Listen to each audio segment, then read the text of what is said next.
여러분 가정에 은혜와 평강이 충만하게 하실 줄 믿습니다. 오늘 본문의 내용은 요셉의 동생 베냐민을 애굽으로 데리고 와서 요셉을 만나게 하는 것이 주 내용입니다. 요셉은 기쁨과 감정을 억제하지 못해서 안방에 가서 울었다고 할 정도로 정말 동생에 대한 애틋한 그런 마음이 있음을 우리가 보게 됩니다. 그런데 요셉의 형들은 지금 요셉이 자기들의 동생임을 전혀 모르는 상태에 있습니다. 요셉은 동생을 만나고 신하들에게 명해서 잔치를 열게 만들었습니다. 그런데 그 형제들을 전부 그 순서대로 차세대로 자리를 배정하고 동생 베냐민에게는 5배나 많이 갖다 주고 그랬습니다. 꿈을 가진 요셉은 하나님의 비전이 남김없이 그에게 다 이루어집니다. 요셉이 꿈을 가졌다는 것은 요셉이 할 일이 남았다는 거예요.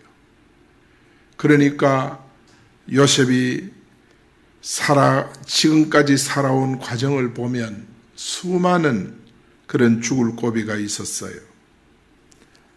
제일 먼저 형님들이 구덩이에 던졌죠. 거기서 살아남았어요. 노예 시장으로 끌려가서 노예로 팔려갑니다. 그리고 보디발의 집에서 노예살이를 합니다. 여러 유혹이 있었지만은 보디발 아내의 유혹을 받습니다. 그러나 넘어가지 않습니다. 감옥에 들어갑니다. 왕궁에 또 들어가는 거예요. 정말 그 누구도 요셉을 넘어뜨리지 못했어요. 넘어지지 않았어요. 요셉의 신앙을 흔들려고 하는 많은 환경들이 있었지만은 흔들지 못했어요. 이게 참 신앙입니다. 우리가 신앙생활을 한다는 것은 예수님을 믿는다는 것이에요. 예수님을 믿는 사람이 믿음 생활하는 것이 신앙생활하는 거예요. 여러분은 예수님을 믿기 때문에 하나님의 자녀가 된 줄 믿습니다. 하나님의 자녀가 되었기 때문에 오늘 이렇게 예배를 드리는 거예요. 이것이 신앙의 삶입니다. 이렇게 우리가 살아가면 이 세상에 여러분을 흔들려고 하는 어떤 세력도 여러분을 흔들지 못합니다. 어떤 유혹도 여러분을 쓰러뜨리지 못합니다. 신앙에 바로 서면 어른도 아이도 요동하지 않습니다. 가장 믿을 수 있는 사람은 신앙의 사람입니다.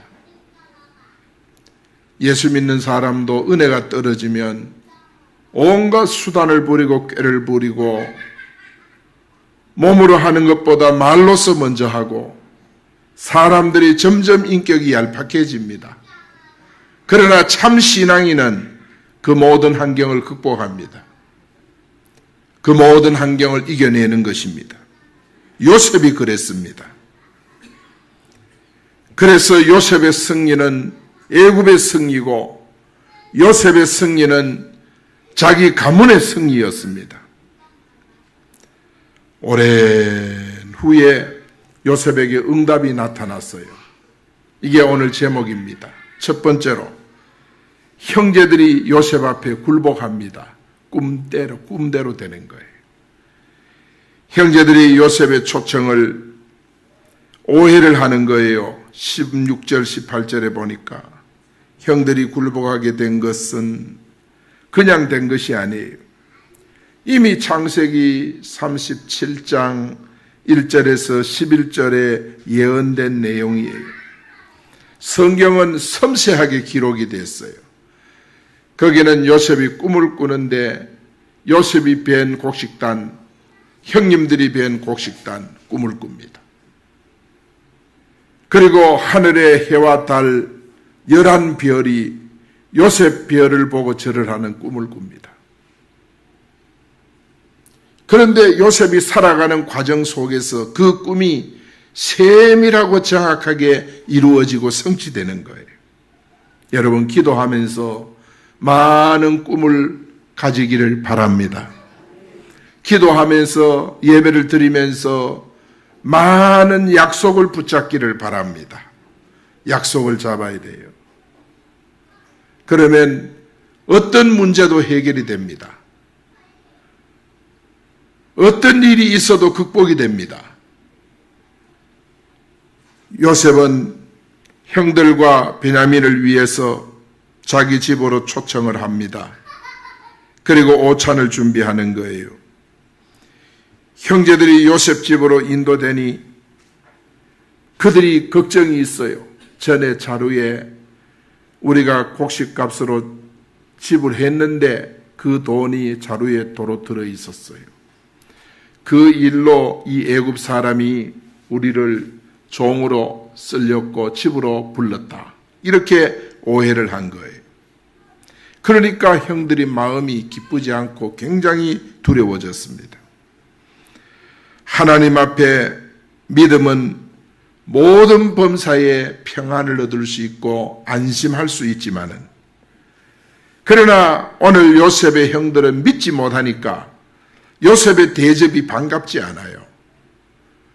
그래서 요셉이 자기들을 종으로 붙들어 가지고 노예로 쓸렸고 집으로 불렀다, 이런 오해를 한 거예요. 그래서 형들이 청지기에게 자기들의 실상을 변명을 합니다. 뭐라고 합니까? 곡식자루에 넣어있던 돈은 우리 전혀 모르는 겁니다. 우리는 그 돈에 대해서 진짜 모릅니다. 우리가 훔쳐간 거 아니고 누가 여었는지 우리는 모릅니다. 그래서 도로 가져왔습니다. 청지기한테 그래 변명을 합니다. 그랬더니 청지기가 뭐라고 했냐면, 안심하십시오. 두려워하지 마십시오. 당신들이 섬기는 하나님, 당신들이 아버지 하나님이 그 돈을 당신들의 자루에 넣은 겁니다. 그러니까 걱정하지 마십시오. 이 청지기는 애굽 사람입니다. 그런데 말하는 거 보면은 요셉 형들보다 신앙이 더 좋습니다. 말하는 걸 보면 사람이요, 신앙이 달라요. 어떻게 이런 신앙을 가지게 됐을까?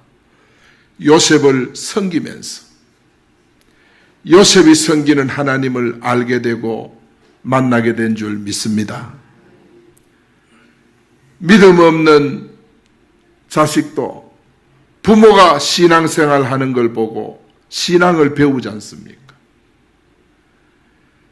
여러분, 룻도 시어머니 나오미 신앙을 보고 신앙을 배웁니다. 어머니 하나님이 나의 하나님이 되고, 어머니가 계신 곳에 내가 계시고, 어머니 묻힌 곳에 내가 묻히고. 어떻게 이런 신앙을 가지게 됐어요? 어머니 나오미의 신앙을 보고 룻이 신앙을 가진 거예요. 사람이라고 다 그런 신앙을 가지는 건 아니에요. 룻의 동서, 윗동서인 오르바는 집으로 돌아갔잖아요. 그러나 룻은 끝까지 어머니 따라가서 예수님의 조상이 됩니다. 요셉은 정말, 이 청지기는 요셉의 믿음을 본받았어. 그 요셉은 그 신앙이 누구로부터 왔느냐? 아버지 야곱으로부터 받았어. 어릴 적에 아버지 품을 떠났지만은 요셉은 아버지로부터 철저한 유일신 하나님 신앙을 그가 본받은 것입니다. 그러니까 그 청지기가 그런 신앙을 본받으니까 청지기 말하는 거 한번 보십시오. 너의 하나님, 너의 아버지의 하나님께서 그 돈을 자루에 넣었다. 할렐루야. 우리가 신앙생활하면서 어떤 일이 있어도 사단의 속임수에 넘어가면 안 됩니다. 요한복음 8장 44절에 보면 사탄의 주특기가 뭐냐? 속이는 거예요. 그는 처음부터 속이는 자요. 이랬습니다. 사단은 속입니다. 여러분, 사단은 눈에 안 보입니다. 그러나 이게 영물이기 때문에 우리가 불신앙할 때 우리 속에 들어옵니다. 불순종할 때 우리 속에 들어옵니다.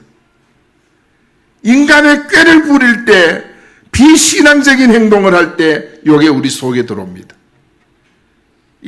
와서 뭐 하느냐? 인생을 속입니다. 내 인생을 사기치는 것입니다. 마태복음 4장 1절에 보면요, 은혜 못 받도록 속이는 거예요. 돌로 빵을 만들어 먹으라. 얼마나 친절합니까? 얼마나 고마운 말입니까? 그런데 요 달콤한 말로 예수님을 속이는 겁니다. 40일 금식 기도하고 나서 배고픔에 극에 달한 예수님에게 찾아와서 돌로 떡을 만들어 먹이라. 아주 달콤한 말로 이야기합니다. 사단은 원래 이렇습니다. 달콤한 말로 여러분을 유혹합니다. 그러나 말씀을 따라야 합니다. 말씀을 따라야 합니다. 말씀을 따라야 합니다.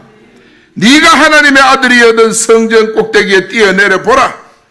부축입니다. 가서 말해. 네가 안 하면 누가 하겠느냐? 말해. 자꾸 부축입니다. 이 부축임을 어리석은 사람은 자꾸 당하는 거예요. 네가 가만히 있으면 되겠나 이 말. 그러니 부축이 어리석은 사람은 여기에 쏘가 넘어갑니다.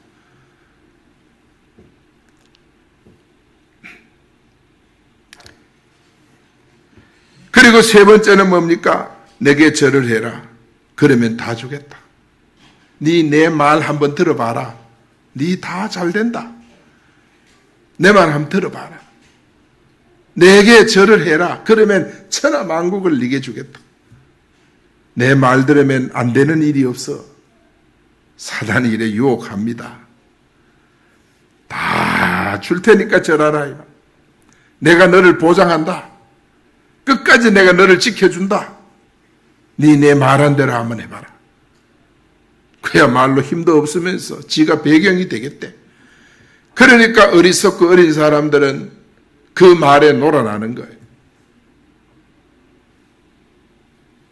예수님께서 저들을 말씀을 들어서 쫓아냈습니다. 사탄아, 물러가라. 할렐루야. 여러분, 한 불에 돌로 떡을 만들어 먹으라 먹는 거로 유혹할 때 한 잔 어떠냐? 뭐 보니까 교회 어느 교회 누구 장로도 담배 하던데 어떠냐? 이래 유혹합니다. 예? 맥주는 어떠냐? 예? 맥주는 보리차이냐?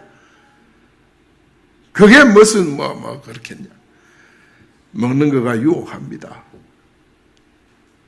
여러분, 그런 유혹이 왔을 때 사단아, 물러가라.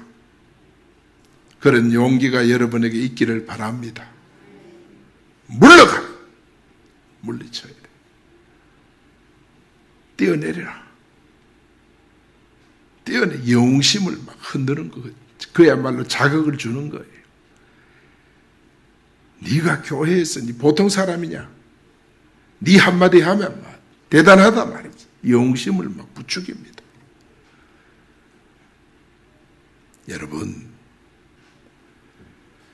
사단의 궁극적인 목적은 은혜 못 받도록 하는 데 있습니다.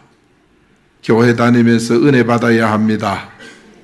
교회 다니면서 은혜 받아야 돼요. 여러분, 은혜 안 받으면 안 돼요. 은혜 받으셔야 돼요. 목사도 은혜 못 받으면 생명이 끝이 납니다. 은혜 받아야 돼요. 은혜 받는 것이 주 목적이에요. 그러다 보니까 은혜를 받기 위해서 뭐예요? 하고 싶은 말도 다 뭐 하는 거예요. 왜? 내가 은혜를 받아야 되니까. 가고 싶은 것도 다 못 가요. 왜? 은혜를 받아야 되니까.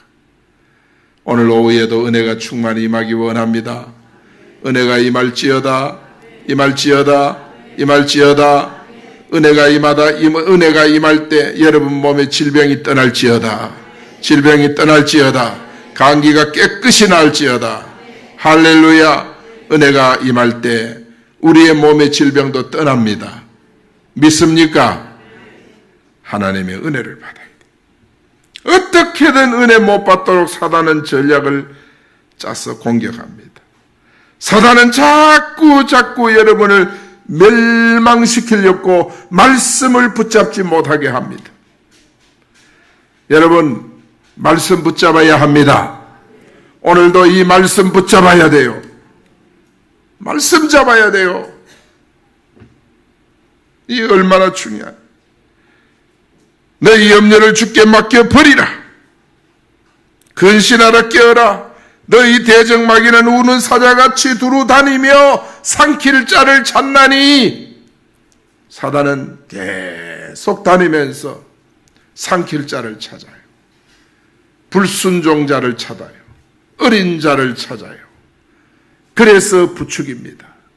아름다운 말로 돌로 떡을 만들어 먹으라. 상냥한 말로 접근합니다. 내 말 들으라. 다 주겠다. 내가 너를 보장해 주겠다. 날 믿고 한번 해봐라. 내게 절을 하라. 천하만국을 네게 주겠다. 여러분, 평생에 이 사단의 세 음성만 분별을 하면 여러분은 하나님의 위대한 일꾼이 됩니다. 믿습니까? 위대한 일꾼이 돼요. 이 세 가지 음성을 잘 분별하면 여러분 신앙생활 실패 안 합니다. 그런데 왜 신앙생활 실패하냐? 이 세 가지 음성을 분별하지 못해서 그래요.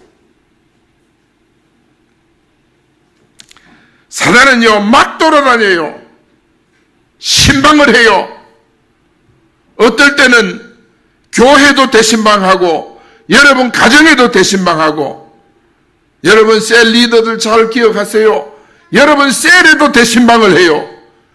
대신방을 해서 타작을 해요. 타작을 해. 셀원들이 다 떠나버리고. 대신방을 한다니까 이게요. 당하면 안 돼요. 당하면 안 돼요. 염려많은 자들을 주로 건드립니다. 근심 걱정 많은 자들을 주로 사단은 너무 잘 압니다. 우리도 세 가지 음성 분별해야 되겠지만은 사단도 누구를 공격해야 할지 정확히 분별해내는 겁니다. 그래서 베드로는 너희 모든 염려를 주께 맡겨라. 주께 맡긴 것만 주님이 책임지십니다. 내가 염려를 가지고 염려를 하면 사단의 밥이 됩니다. 그래서 여러분 늘 감사가 있기를 축원합니다. 우리가 엉뚱한 싸움을 하도록 만들어요. 우리의 싸움은 혈과 육이 아니요. 혈과 육은 누굽니까? 이웃, 형제 자매입니다. 여러분 가정의 형제 자매, 부모, 여러분 교회의 같은 성도, 이게 혈과 육입니다. 우리의 싸움은 혈과 육이 아니라 그랬습니다. 우리의 싸움은 사람이 아닙니다. 이웃이 아닙니다. 그래서 사람들이요 혈과 육의 싸움을 잘해요. 말만 하면 누구 나쁜 놈, 죽일 놈, 그놈 때문에 그러면서 전부 사람 욕을 합니다. 회사 가면 회사 직원들을 욕을, 회사 동료들을 욕을 하고, 사장을 욕을 하고, 집에 오면 형제들을 욕을 하고, 셀에 가면 셀 식구들을 욕을 하고, 이러면서 말이죠. 온갖 안 좋은 거 보고 나와서 막 이야기합니다. 이게 몰라서 그런 거예요. 우리의 싸움은 혈과 육이 아니요. 혈과 육이 아닙니다. 우리의 싸움은 육신적인 씨름이 아니라 영적인 씨름이에요. 그래서 우리는 악한 영들에 대해서 우리가 깨어 있어야 합니다. 할렐루야. 그래서 우리 마음속에 일어나는 온갖 불평, 원망, 이것은 혈과 육의 싸움인데 광야 이스라엘 백성들이 40년 동안 이 싸움 하다가 광야에서 다 죽었습니다. 여호수아 갈렙 외에 모세까지 광야에서 다 죽었습니다. 혈과 육의 싸움을 하던 원년의 백성들이 다 쓰러지고 말았습니다. 그러니까 혈과 육의 싸움은 정직하고 바른 말이에요. 틀린 말이 아니에요. 바르고 정직한 말을 하면서 정말 똑똑한 말을 하면서 쓰러지고 넘어지고 사라지는 거예요. 왜? 우리의 싸움은 혈과 육이 아닙니다. 악의 영들에 대함이라 그랬어요.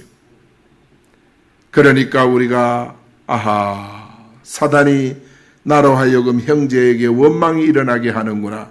나사렛 예수 이름으로 명한다.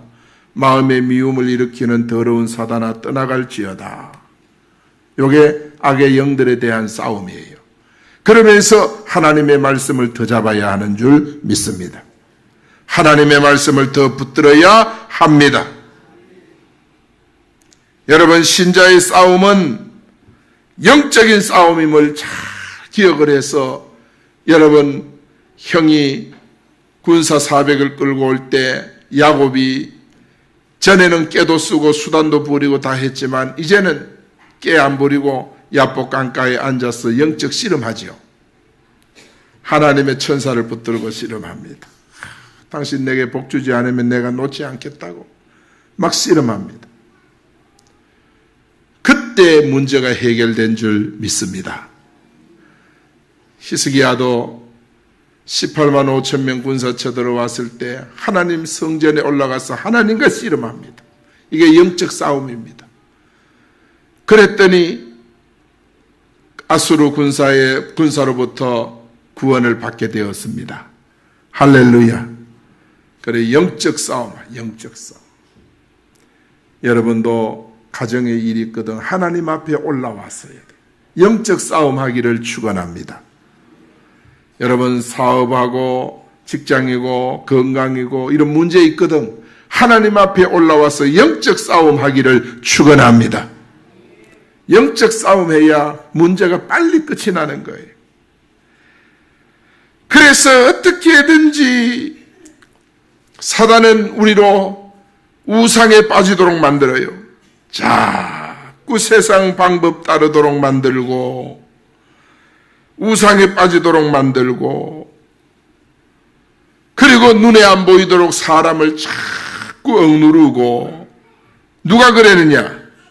사단이. 그러므로 이 사단에게 절대 안 속아야 됩니다. 따라합니다. 안 속아. 안 속아. 안 속아. 그런 마음의 미움이 일어나거든 안 속아. 마음의 불신앙이 일어나거든 안 속아. 늘 안 속는다고 고백을 하시고 주님 앞에 기도하시기를 바랍니다.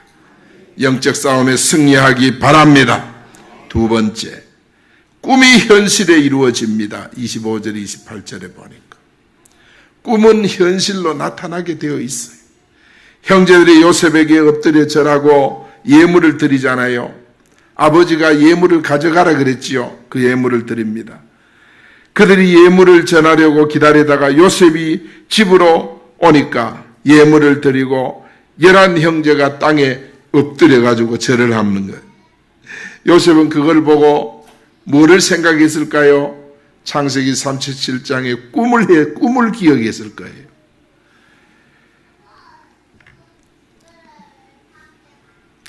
그래서 요셉이 하나님의 세밀한 인도를 받아요. 애굽의 통치를 하는 것도 철저한 하나님의 인도가 있었어요.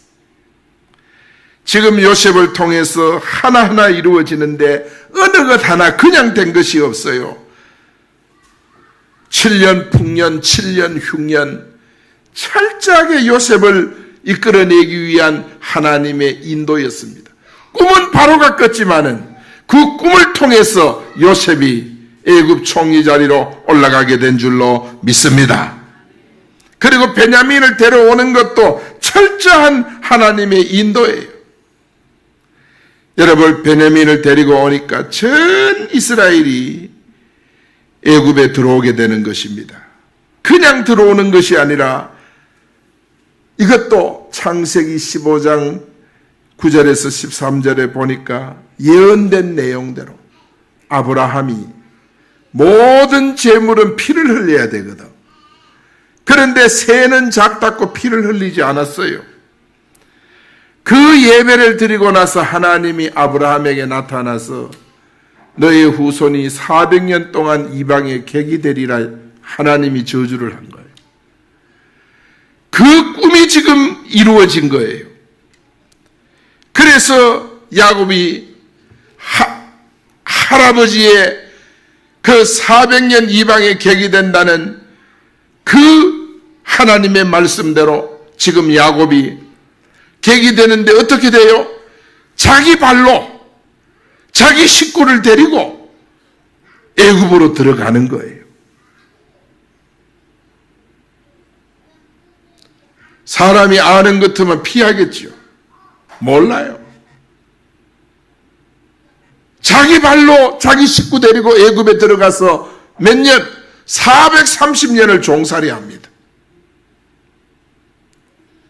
그러니까 우리가 불신앙하면 우리 자손들이 우리 손자대에 가서 자기 발로 저주의 불구덩이에 들어갈 수가 있구나 깨닫기 바랍니다.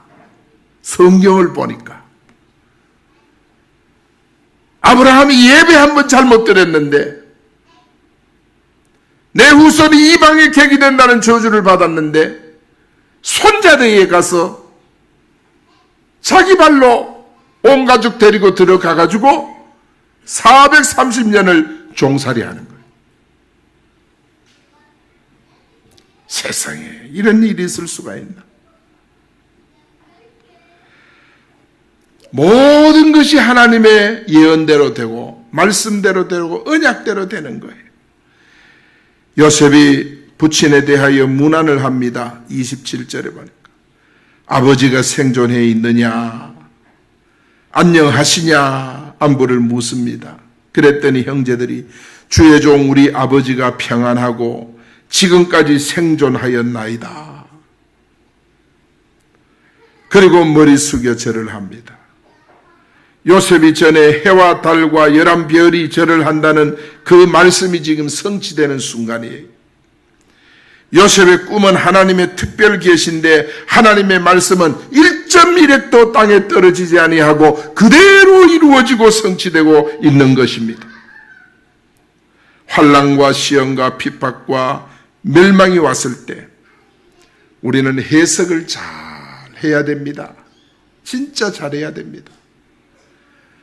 돌로 떡을 만들어 먹으라 그럴 때 해석 잘해야 되고 성전에서 뛰어내리라 그럴 때 해석 잘해야 됩니다. 나보고 절해라 천하만국 주겠다 할 때 해석 잘해야 됩니다. 우리가 해석 잘 못하고 내 본성으로 해석하고 마음 가는 대로 해석하고 그러면 안 돼요. 진짜 해석 잘해야 돼요. 기도 중에 하나님이 준 꿈 때문에 어려움을 요셉이 이겨냈습니다. 환난과 시험 당할 때 얼른 답이 오는 것이 있고 너무 오래 있어도 답이 쉽게 안 오는 것이 있어요. 그럴 때 우리가 해석을 잘 해야 됩니다.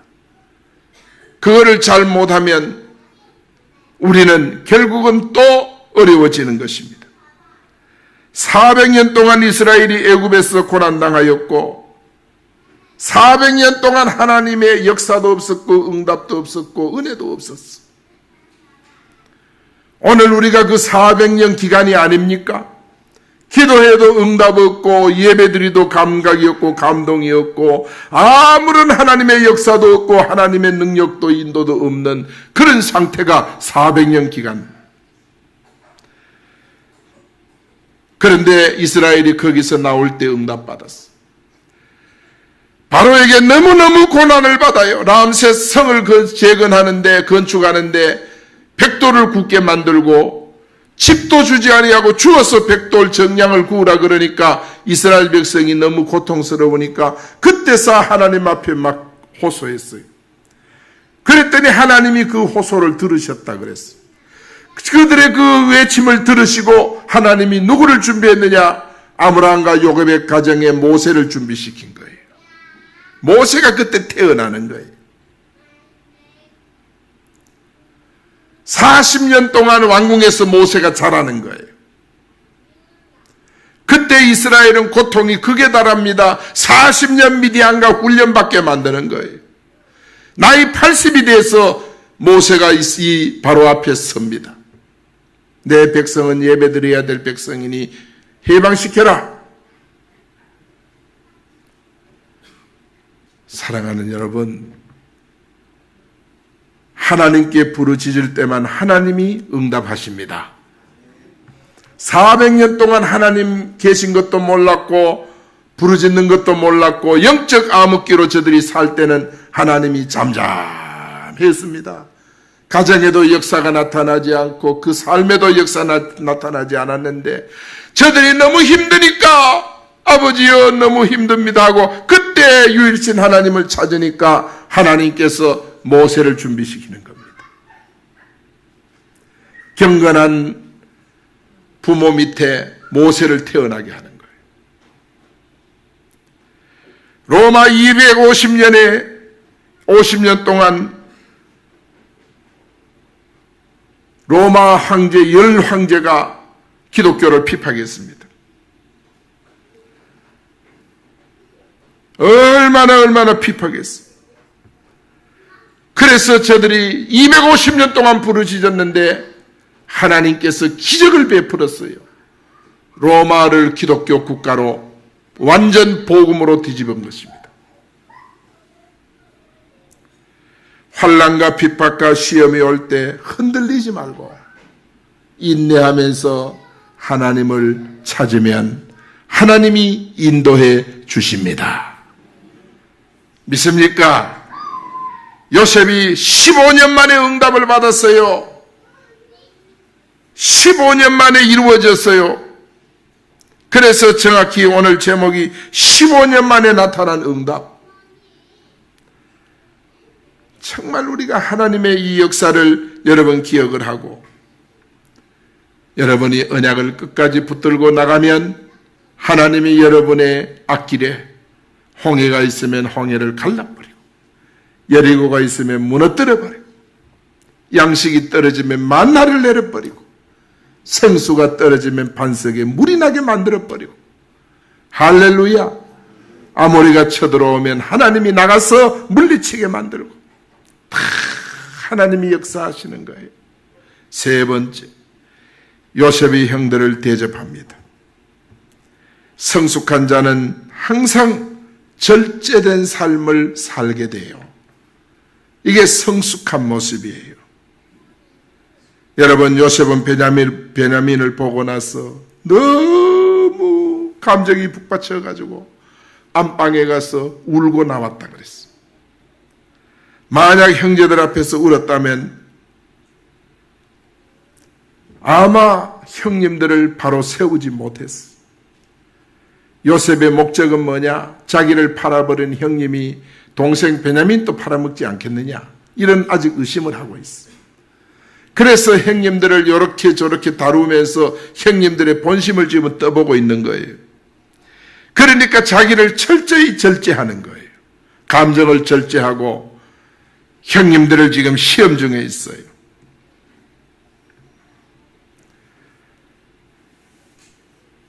그래서 여러분 보세요. 청지기를 시켜가지고 그야말로 연애 자리를 만들었잖아요. 그런데 형님들이 딱 들어가 보니까 첫째, 둘째, 셋째, 넷째, 다섯째, 여섯째, 일곱째, 여덟째, 아홉째, 열째, 열한째 비워놓고 열두째. 형님들이 기절해버려. 자기들의 형제 순서를 다 기억하고 11번째 요셉 자리는 비워놓고 12번째 베냐민 자리를 만들어 놓으니 형님들이 막 기절한 거예요. 요셉이 그렇게 한 이유가 뭘까요? 11번째 자리를 비워놓은 이유가 뭘까요? 회개시키기 위해서. 당신들이 아버지 죽었다고 짐승밥이 됐다고 요셉의 옷을 벗겨가 짐승 피 발라가 아버지에게 갖다 줘서 요셉이 짐승의 밥이 됐다고 속인 그 동생 너들 아느냐? 그 동생 기억하느냐? 요셉은 철저하게 그런 거예요.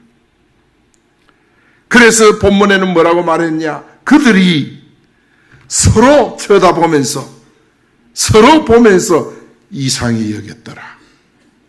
한마디로 기절했다 그 말이에요. 이상히 여겼더라. 요셉이 빠진 것 생각나게 하고 한 형제였던 것 기억나게 하고 옛날에 잘못했던 것 생각나게 해서 어떻게든 하나님 앞에 바로 세우려는 요셉의 지략. 이거를 우리가 여기서 볼 수 있습니다. 형들은 요셉에게 그런 짓을 해놓고 잊어버려도 당사자인 요셉은 그거를 한시도 잊어버리지 않았어. 그리고 베냐민에게 34절에 보세요. 다른 형제보다 5배나 더 주었다 음식을. 아직도 형들 시기하고 있는지 알아보기 위한 것. 베냐민에게 5배 주니까 형님들이 베냐민을 보고 막 그야말로 미워하고 그러는지 몰랐고. 왜냐? 요셉이 아버지 야곱으로부터 날마다 때때어 좋은 비단옷을 얻어 입으니까 형님들이 요셉을 시기한 거예요. 시기해서 팔아버린 거예요. 그러니까 베냐민에게 5배 음식을 더 준 거예요. 그리고 형님들을 쫙 보는 거예요. 어떠냐 보는 것. 사랑하는 여러분, 우리는 다른 사람 간섭할 새 없습니다. 내게 주신 은혜 내가 감사하고 내가 감당하도록 하는 데만 해도 시간이 부족합니다. 어떤 사람은 다른 사람 시기하고 질투하는 데만 시간 다 보내는 사람이 있어요. 다른 사람 하는 일을 모함하고 시기하는 데만 일생을 바치는 사람이 있어. 이 어리석은 사람인 거예요. 하나님이 내게 주신 은혜만 해도 내가 평생을 해도 다 감당 못해요. 이 은혜로 우리가 살아갈 수 있기를 축원합니다. 내게 주신 것만 감사하고 내게 주신 것에 대한 자족함을 우리는 가져야 돼요. 다른 형제를 아버지가 더 사랑하고 더 좋은 옷 입혔다고 해서 그것이 어떻게 시기하고 질투 대상이 됩니까? 동생인데. 우리는 내게 주신 것에 대한 책임을 다하는 이 믿음 가져야 돼요. 요한복음 21장 22절에 보니까 예수님께서 베드로에게 내가 올 때까지 그를 머물게 하고자 할지라도 내게 무슨 상관이냐? 남의 일은 상관하지 말고 내 할 일을 하라. 그랬어. 요한이 예수님 품에 안기듯이 안기고 예수님의 사랑을 독차지하니까 베드로가 물었어. 저 사람은 어떻게 됩니까? 물으니까 예수님께서 하신 말씀이 이거예요. 내가 올 때까지 그를 머물게 하고자 할지라도 네가 무슨 상관이냐? 괜히 남의 것을 가지고 자꾸 이야기할 거 없다 그 말이에요. 그런데 어떻게 됐어요? 베드로는 거꾸로 십자가에 못 박혀 순교할 때 사도 요한은 밤모섬에 유배되어 가지고 거기서 종신토록 계시록을 쓰면서 12제자 가운데 가장 늦게까지 남아서 복음을 전했던 인물이 사도 요한입니다. 예수님 품에 누워서 있던 그가 바로 요한인 거예요. 마태복음 20장 10절에 보면 포도원에서 이른 아침부터 일한 일꾼들이 나오죠. 품을 주는데 마지막 오후 6시에 들어와 일한 사람 1시간밖에 일 안 했는데 그에게도 한 데나리온 주더니 이른 아침부터 온 사람에게도 한 데나리온 주는 거예요. 그랬더니 일찍 온 사람이 자기들은 더 받을 줄 알고 기다렸다가 똑같이 받으니까 불평이 일어난 거예요. 우린 이른 아침부터 왔는데 어떻게 이렇게 사람을 무시할 수 있느냐? 이러니까 예수님, 이 주인이 뭐라고 합니까? 친구여, 내가 내게 잘못한 것이 없노라. 내가 나와 한 데나리온의 약속을 하지 않았느냐? 내 것이나 가지고 가라.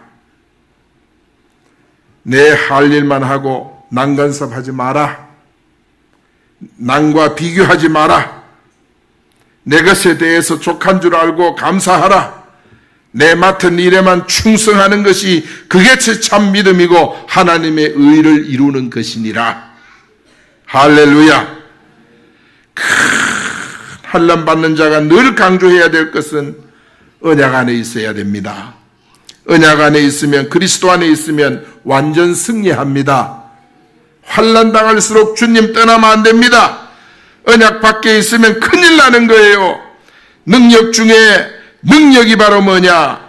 내게 따라합니다. 내게 능력 주시는 자 안에서 내가 모든 것을 할 수 있느니라.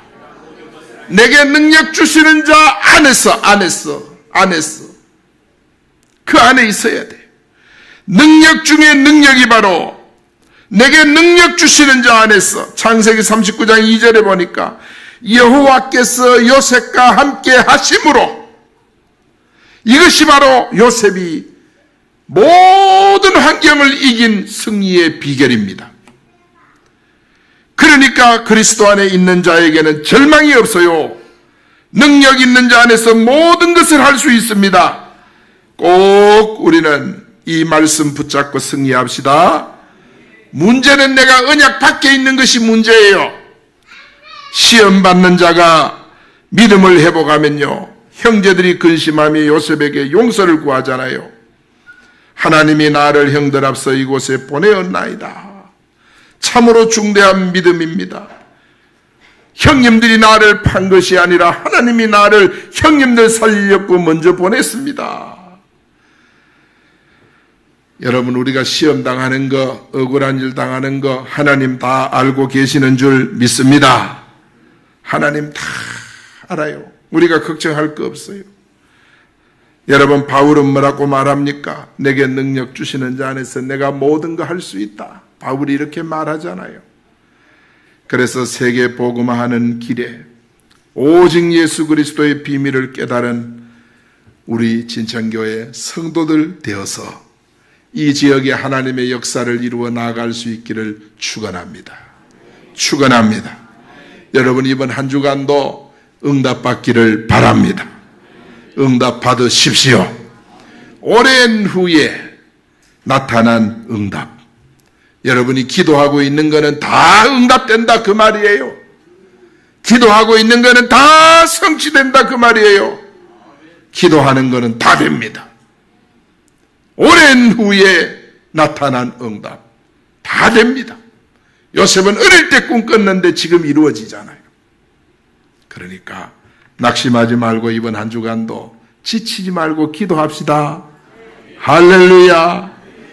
이번 7일 특세, 고난주간 특세 7일 동안 했는데 제가 명단을 적었는데 보니까 여러분 이해를 잘 못한 것 같아요. 지난주 월요일부터 오늘 새벽까지 한 분도 빠지지 않는 분 적으셔야 됩니다.